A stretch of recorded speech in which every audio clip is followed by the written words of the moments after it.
Breaking news Tirupati జిల్లా పుత్తూరులో విషాదం చోటు చేసుకుంది.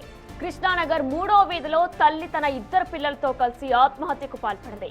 సమాచారం అందుకున్న పోలీసులు ఘటనా స్థలానికి చేరుకొని దర్యాప్తు చేస్తున్నారు.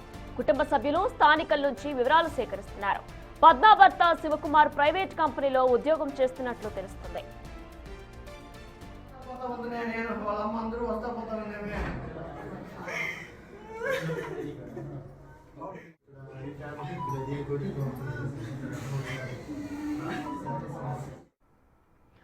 ఇదే అంశానికి సంబంధించి మరింత సమాచారం మా ప్రతినిధి దామోదర్ అందిస్తారు.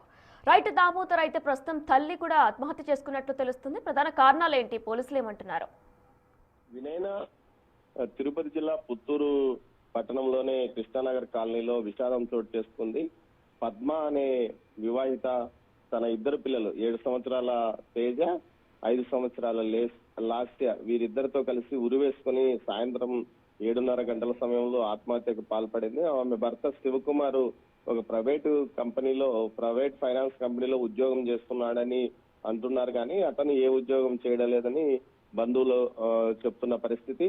8 సంవత్సరాల క్రితం శివకుమార్ ను ఈమె ప్రేమ వివాహం చేసుకుంది. ఆ తర్వాత కుటుంబాలకు దూరంగా ఉన్న నేపథ్యం. మరోవైపు దీనికి సంబంధించి పోలీసులు దర్యాప్తు చేస్తున్నారు. ముఖ్యంగా ఆర్థిక కారణాల కారణంగానే ఏదైతే బిడ్డలతో కలిసి ఆమె ఆత్మహత్యకు పాల్పడిందని అక్కడున్న సమాచారం. దీనికి సంబంధించి పోలీసులు లోతైన దర్యాప్తు చేస్తారు. ఏమైనా అతను వేధింపులు ఎక్కువగా చేశాడా లేకపోతే మరో కారణమా అన్న కోణంలో కూడా దర్యాప్తు చేస్తున్నామని చెప్తున్నారు.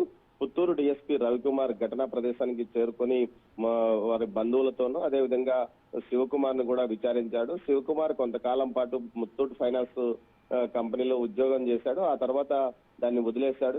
ఏ ఉద్యోగంలో కూడా స్థిరంగా ఉండకుండా కొన్ని రోజులు పనిచేయడం తర్వాత వదిలేయడం చేస్తున్నాడంటూ కూడా సమాచారం. ఈ నేపథ్యంలోనే అప్పులు ఎక్కువ కావడం, అప్పులు ఇచ్చిన వారు ఏదైతే ఇంటి వద్దకు వచ్చి అడగడం లాంటి వ్యవహారాలు కొనసాగుతుండడంతో ప్రేమ వివాహం చేసుకున్న పద్మ తన కుటుంబం వద్దకు వెళ్ళలేకపోవడం, అదేవిధంగా మరోవైపు అటు అత్తగారి వైపు నుంచి ఎలాంటి సహకారం అందకపోవడం, భర్త ఈ విధంగా ఉద్యోగం సరిగా చేయకుండా ఆర్థిక ఇబ్బందులతో పిల్లల పోషణ ఇబ్బందిగా మారిన నేపథ్యంలోనే వీరు ఈ విధంగా ఏదైతే ఆత్మహత్యకు పాల్పడినట్లు సమాచారం అని స్థానికులు అంటున్నారు. మొత్తం మీద ఈ ఘటనపై పూర్తి స్థాయిలో దర్యాప్తు కొనసాగిస్తున్నాం.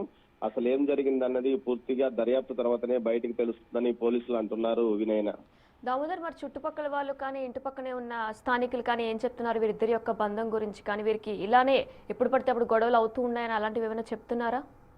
వినయన ఏదైతే 8 సంవత్సరాల క్రితం ఇంట్లో ఇరు కుటుంబాలను ఎదిరించి వీరు ప్రేమ వివాహం చేసుకున్నారో ఆ తర్వాత ఏదైతే మొదటి ఏడాదికే పెద్దమ్మాయి పుట్టింది, ఆ తర్వాత 2 సంవత్సరాలకి చిన్నమ్మాయి పుట్టింది. కానీ మొదట్లో బాగానే ఉన్నా ఇతను ఏదైతే పూర్తి స్థాయిలో స్థిరంగా ఏ ఉద్యోగం చేయకపోవడంతోనే ఆర్థిక సమస్యలు ఎదురవుతున్నాయని కూడా తెలుస్తుంది. అయితే ఈ నేపథ్యంలో మొత్తం మీద ఆర్థిక సమస్యల వల్ల అప్పుడప్పుడు తగాదలు పడ్డప్పటికీ కుటుంబం అయితే సరిగా ఉండేది, ఎప్పుడు బయటికి గొడవలు జరిగేటివి కాదని తెలుస్తున్నారు. మొత్తం మీద అయితే ఆర్థిక కారణాలా లేకపోతే మరో కారణాలా అన్న విషయం మీదనే దర్యాప్తు చేస్తున్నామంటున్నారు. కానీ స్థానికులు కానీ మిగతా వారు చెప్తున్నది ఏమంటే అటు ఇరు కుటుంబాల నుంచి సహకారం లేకపోవడం, భర్త పూర్తి స్థాయిలో ఏ ఉద్యోగంలోనూ కొనసాగకపోవడంతో ఆర్థిక సమస్యలు ఎక్కువైనాయని, ఆ కారణం వల్లనే అమ్మాయి తన ఇద్దరు పిల్లలతో కలిసి ఆత్మహత్యకు పాల్పడిందని చెప్తున్న పరిస్థితి కనిపిస్తోంది. వినయన. Right Damodar, thanks for the details.